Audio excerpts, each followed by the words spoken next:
तो बच्चों, कक्षा 11 के रसायन विज्ञान के पहले अध्याय में आज हम पढ़ेंगे परमाणु द्रव्यमान। तो देखिए, परमाणु इतने छोटे होते हैं कि उनका द्रव्यमान किलोग्राम और ग्राम में ज्ञात करना असंभव होता है। यद्यपि परिकलित कर लिया जाता है, लेकिन इतने छोटे कणों के लिए एक छोटी इकाई का निर्माण होना चाहिए। इसलिए परमाणु के द्रव्यमानों को एक छोटी इकाई के रूप में अर्थात परमाणु द्रव्यमान इकाई AMU के रूप में व्यक्त किया जाता है। अब सवाल यह है कि AMU कितना होता है। तो इसके लिए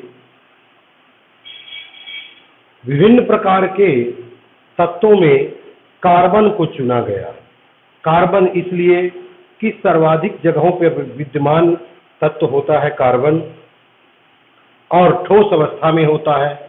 इसलिए कार्बन के द्रव्यमान की तुलना करके सभी परमाणुओं के परमाणु द्रव्यमान को ज्ञात किया गया। इसलिए परमाणु द्रव्यमान को परमाणु द्रव्यमान इकाई के रूप में व्यक्त किया जाता है। और परमाणु द्रव्यमान इकाई अर्थात AMU, तो एक AMU कितना होता है? देखिए, कार्बन 12 के एक परमाणु का द्रव्यमान, कार्बन 12 के एक परमाणु का द्रव्यमान बटे 12, अर्थात कार्बन 12 के एक परमाणु के द्रव्यमान के 12वें हिस्से को एक AMU कहा जाता है। और कोई भी परमाणु इस द्रव्यमान से अर्थात कार्बन 12 के एक परमाणु के द्रव्यमान के 12वें हिस्से से जितने गुना भारी होता है, उसका परमाणु द्रव्यमान उतने ही AMU होता है। यहां कार्बन 12 और इस 12 में समानता नहीं है। ये 12 और ये 12 दोनों बिल्कुल भिन्न है। इस 12 का तात्पर्य यह है कि कार्बन 3 समस्थानिकों के रूप में पाया जाता है, कार्बन 12, कार्बन 13 और कार्बन 14। तो कार्बन 12 से तात्पर्य यह है कि इस कार्बन को यहां लिया गया है। कार्बन 12 यहां इसकी पहचान है और ये 12 उसके द्रव्यमान का 12वां हिस्सा है। तो कार्बन 12 के एक परमाणु के द्रव्यमान के 12वें हिस्से को एक AMU कहा जाता है। और कोई भी परमाणु का द्रव्यमान इस द्रव्यमान से जितने गुना भारी होता है, उसका द्रव्यमान उतना ही AMU माना जाता है। जैसे हाइड्रोजन का यह देखा गया कि कार्बन 12 के एक परमाणु के द्रव्यमान के 12वें हिस्से से 1.008 गुना भारी है। अतः हाइड्रोजन का परमाणु द्रव्यमान 1.008 AMU माना गया। तो यह होता है परमाणु द्रव्यमान और AMU। अब AMU के पश्चात देखिए, एक दूसरा टॉपिक है औसत परमाणु द्रव्यमान। औसत परमाणु द्रव्यमान।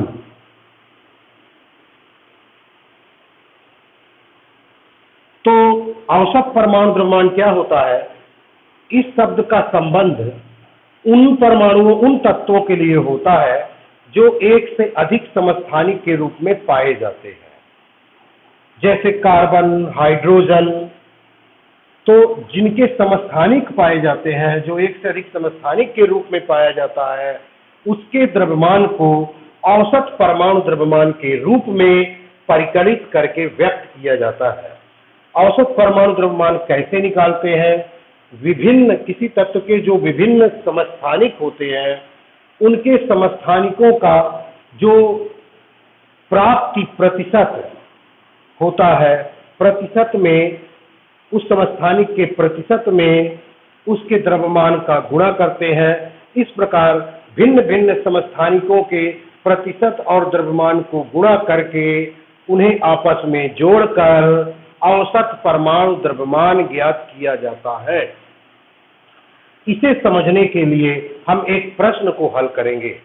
कार्बन 3 समस्थानिकों के रूप में पाया जाता है। कार्बन 3 समस्थानिकों के रूप में पाया जाता है। समस्थानिक पहला C12, C13 और C14। अब इनका जो परमाणु द्रव्यमान है, परमाणु द्रव्यमान AMU में देखिए, परमाणु द्रव्यमान इनका जो AMU में होता है वो कितना होता है?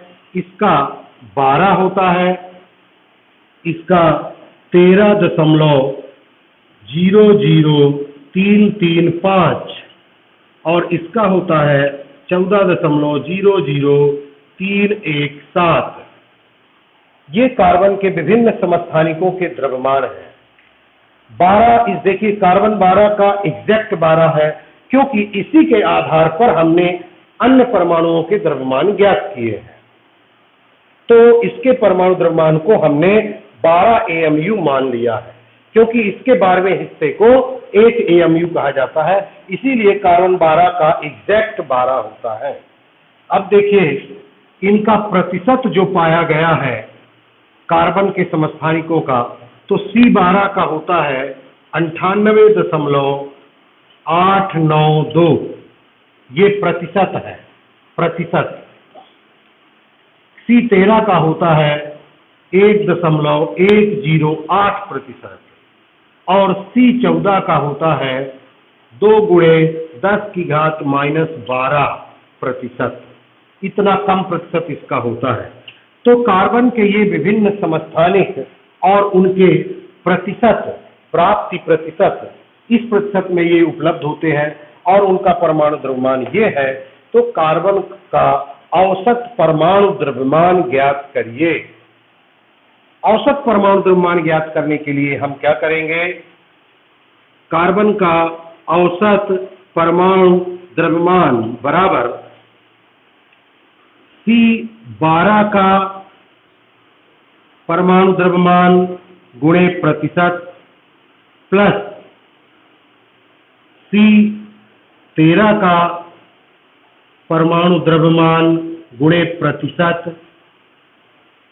प्लस C14 का परमाणु द्रव्यमान गुणे प्रतिशत।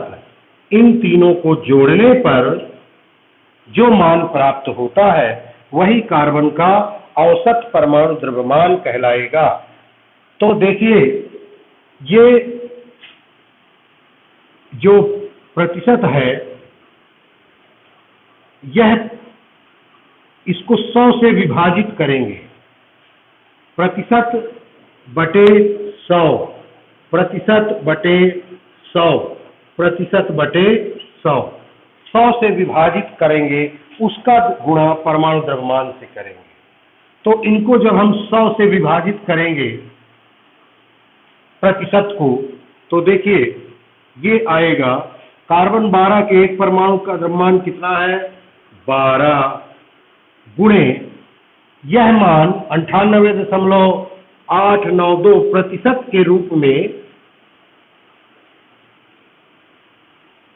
98.892 है, लेकिन इसको हम 100 से भाग देंगे तो यह मान आ जाएगा 0.98892 प्लस C13 का परमाणु द्रव्यमान 13.00335 गुणे इस प्रतिशत में 100 का भाग देंगे तो 0.01108 प्लस C14 का परमाणु द्रव्यमान 14.00317 गुणे इस प्रतिशत में 100 का भाग देंगे, यह 10⁻10 होता है, लेकिन जब हम इसमें 100 का भाग देंगे तो ये 10⁻12 हो जाएगा। 2 × 10⁻12 इस प्रकार इन तीनों मानों को हल करके हम जब इन्हें जोड़ेंगे तो यह मान आता है 12.011। यह 12.011 AMU कार्बन का औसत परमाणु द्रव्यमान होता है। इस प्रकार वे तत्व जो समस्थानिकों के रूप में पाए जाते हैं उनके प्रतिशत और परमाणु द्रव्यमान, विभिन्न समस्थानिकों के प्रतिशत और परमाणु द्रव्यमान की सहायता से हम उनका औसत परमाणु द्रव्यमान ज्ञात कर लेते हैं। अब इसके पश्चात देखिए आणविक द्रव्यमान। आणविक द्रव्यमान क्या होता है?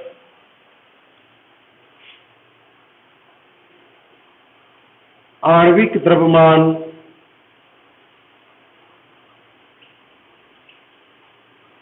तो जिस प्रकार परमाणु का परमाणु द्रव्यमान होता है उसी प्रकार अणु का आणविक द्रव्यमान होता है, और अणु का आणविक द्रव्यमान उसमें उपस्थित समस्त परमाणुओं के परमाणु द्रव्यमानों का योग होता है।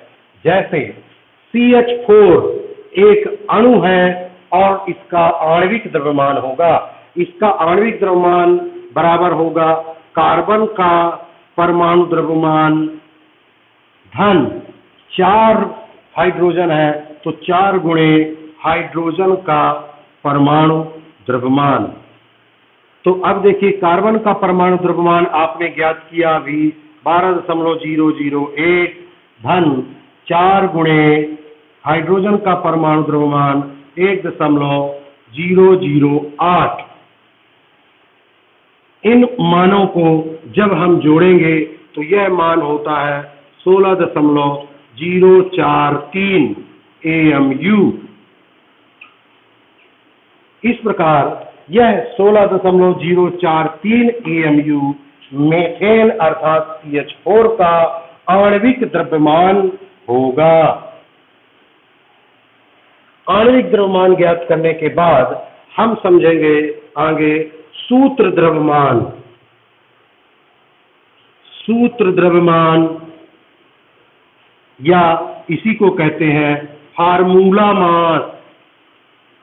सूत्र द्रव्यमान या फार्मूला मास। सूत्र द्रव्यमान या फार्मूला मास बिल्कुल अणुभार या अणु द्रव्यमान की तरह है, लेकिन इस शब्द का उपयोग उन अणुओं के लिए किया जाता है जो आयनिक रूप में पाए जाते हैं, जैसे NaCl, जो ऐसे यौगिक, ऐसे अणु जो स्वतंत्र अवस्था में अकेले नहीं पाए जाते, जैसे NaCl का अणु अकेले के रूप में नहीं पाया जाता, इसके विभिन्न NaCl एक दूसरे से जुड़े होते हैं। इसकी क्रिस्टलीय संरचना में एक Na+ 6 Cl- आयनों से बराबर दूरी से घिरा होता है। इसी प्रकार 1 Cl- 6 Na+ आयनों से बराबर दूरी से घिरा होता है। इसलिए एक NaCl का अस्तित्व संभव नहीं हो पाता है। इस प्रकार ऐसे यौगिकों के अणु द्रव्यमान को फार्मूला द्रव्यमान अर्थात सूत्र द्रव्यमान के रूप में व्यक्त किया जाता है। सूत्र द्रव्यमान शब्द का उपयोग जब किया गया है, इससे तात्पर्य है कि वह आयनिक यौगिक है। जैसे आणविक द्रव्यमान इसका भी हो सकता है, मीथेन का भी हो सकता है, लेकिन सूत्र द्रव्यमान मीथेन का नहीं होगा, केवल NaCl का होगा। तो इसका जो सूत्र द्रव्यमान है तो ये सोडियम 23 धन क्लोरीन 35.5 बराबर 58.5 AMU इसका NaCl का सोडियम क्लोराइड का सूत्र द्रव्यमान अर्थात फार्मूला मास होगा। इस प्रकार हम विभिन्न अणुओं का, विभिन्न आयनिक यौगिकों का सूत्र द्रव्यमान ज्ञात कर सकते हैं। यह बिल्कुल आणविक द्रव्यमान के बराबर होता है। सिर्फ स्पष्ट करने में, लिखने में, व्यक्त करने में इसे सूत्र द्रव्यमान कहा जाता है। क्योंकि ये ऐसे अणु होते हैं जो अकेले के रूप में नहीं पाए जाते।